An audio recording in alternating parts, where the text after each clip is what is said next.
optik melawai. Yang jelas Gibran pastinya membutuhkan kendaraan politik ya. Saya kira isu terkait dengan Gibran yang akan bergabung dengan Golkar melalui sayap politiknya MKGR ini sebenarnya adalah isu lama yang sebenarnya menjadi penegas bahwa sebenarnya Gibran, Jokowi dan keluarga besarnya secara politik itu memiliki kedekatan di atas rata-rata.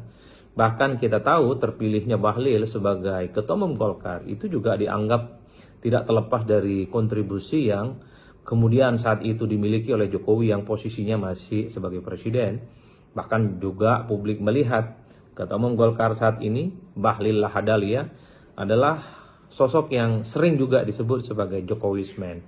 Jadi wajar kalau kemudian di setiap event-event Golkar ataupun sayap politik Golkar, di situ ketika ada Gibran yang diundang posisinya sebagai wakil presiden, selalu dikaitkan soal kemungkinannya akan bergabung dengan Golkar. Tapi satu hal sebenarnya bahwa apapun partai yang ingin diikuti oleh Gibran, tapi memang penting bagi Gibran untuk memikirkan bagaimana langkah politiknya ke depan itu memang harus melalui partai politik. Dan Golkar adalah partai yang paling dekat, partai yang selalu dikait-kaitkan dengan Gibran Rakabuming Raka. Apa faedah politiknya bagi Gibran jika bergabung dengan Golkar? Satu, tentu Gibran itu butuh backup politik dari serangan-serangan yang saya kira seringkali muncul ke Gibran ya.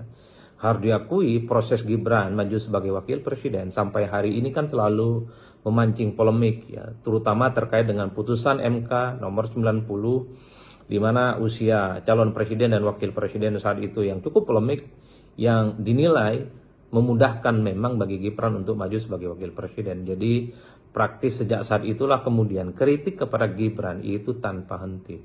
Serangan-serangan sporadis, serangan-serangan agresif, serangan-serangan yang cukup ofensif kepada Golkar itu tanpa henti sampai hari ini. Jadi dalam konteks itulah sepertinya penting bagi Gibran butuh partai, apalagi Golkar sebagai runner up di Pileg di 2024 menjadi instrumen yang kemudian akan pasang badan jika serangan-serangan itu terus berlanjut tanpa henti. Tapi yang kedua secara signifikan adalah tentu kalau Gibran ingin berpikir maju kembali di 2029 entah sebagai calon presiden atau sebagai calon presiden tentu membutuhkan partai politik.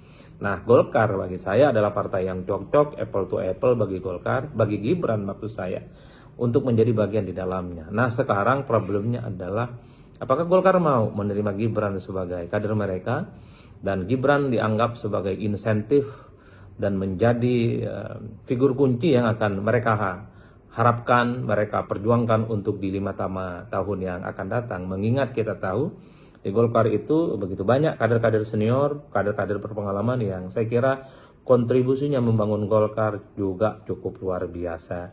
Jadi sekalipun misalnya Gibran bergabung dengan Golkar, belum tentu ada jaminan bahwa Golkar itu misalnya akan memberikan karpet kuning, memberikan dukungan politik dan akan mengusung Gibran untuk maju sebagai presiden ataupun calon wakil presiden di 5 tahun yang akan datang. Tapi yang jelas Gibran pastinya membutuhkan kendaraan politik ya, baik jangka pendek sebagai backup politik ataupun jangka panjang sebagai kendaraan untuk memantapkan langkah politiknya ke jenjang-jenjang politik lanjutan. Saya kira di situ.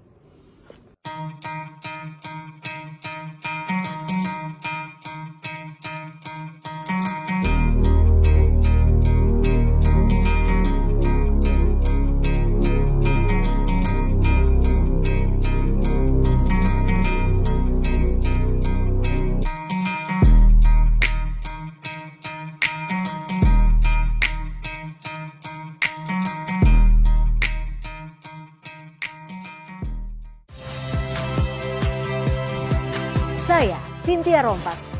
Saksikan program-program Kompas TV melalui siaran digital, pay TV, dan media streaming lainnya. Kompas TV, independen, terpercaya.